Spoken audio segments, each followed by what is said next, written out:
Got a few more presents in the mail today, so let's go ahead and get these heads cleaned up.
And I went ahead and did the left side too right away. This one went a lot better than the right side. I don't know why the gasket was softer on this side, but peeled right off. So let's go ahead and go do the block.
What are you talking about? You know, something bad. To make you the way that you are.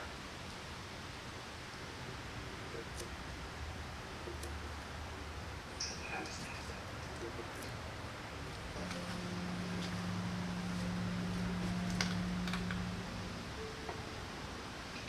Focus. Tom, this is important. That family thinks that.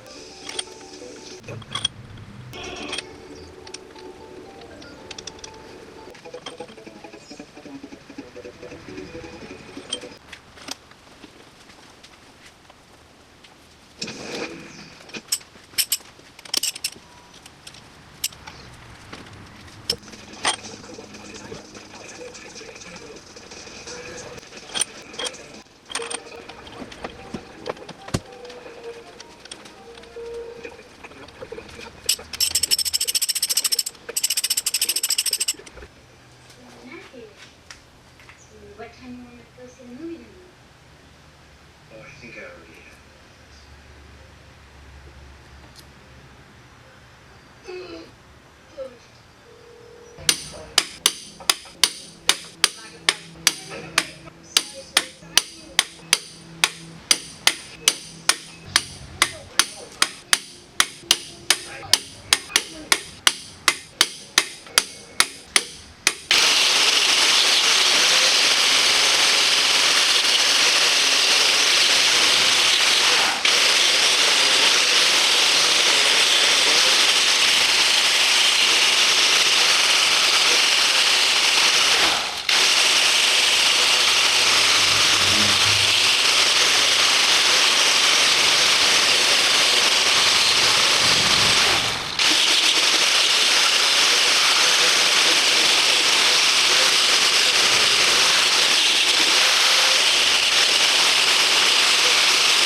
Well, I got this intake all cleaned up, and right as I was just about to throw a coat of paint on it, I ran into a little bit of a problem. That little hole right there is not supposed to be there. Looks like the coolant passages got a little bit rusty, and just wore that hole right in the wall of the intake there. So could weld that up, but I'm not gonna worry about that. Kind of a waste of time for the stock intake anyway. So we're just gonna scrap that one and figure something else out. I do have the stock intake here off of the 400 yet. We could use this, could toss that on there just to button it up, but I think I might just go ahead and drop the money and grab an aluminum intake and throw that on there instead. I know the Edelbrock Performer is a pretty popular choice for the 351M and the 400, so probably going to look into one of those maybe. I'm just going to see what else I can find though, so I will get back with you guys once I have that all figured out. In the meantime, did get the heads back on, torqued back down. Those are torqued in a sequence of 65, 75, and the final is 95 to 105. I just went with 100. I'm gonna have to come back in and torque these down after a few heat cycles though, once we get the engine running. At least that's what I do. That's a big topic of debate and whether or not you actually have to do that, but I like the extra insurance of it, so it ain't nothing to come back in here and pop the valve covers off and re-torque everything. But got a ways to go before I have to worry about that. I do like the way that these turned out with that paint.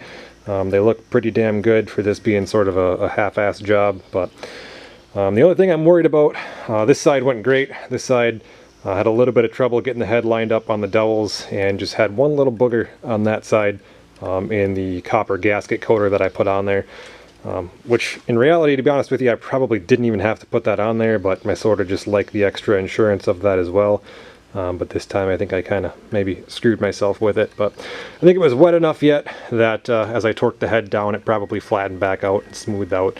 And since this is not at all a high compression, high performance engine, I'm not really too worried about it. But I mean, if we have to come back in here, pull this side off and redo it, then so be it. But for now I'm just gonna trust my work, get the thing back together and see how she runs.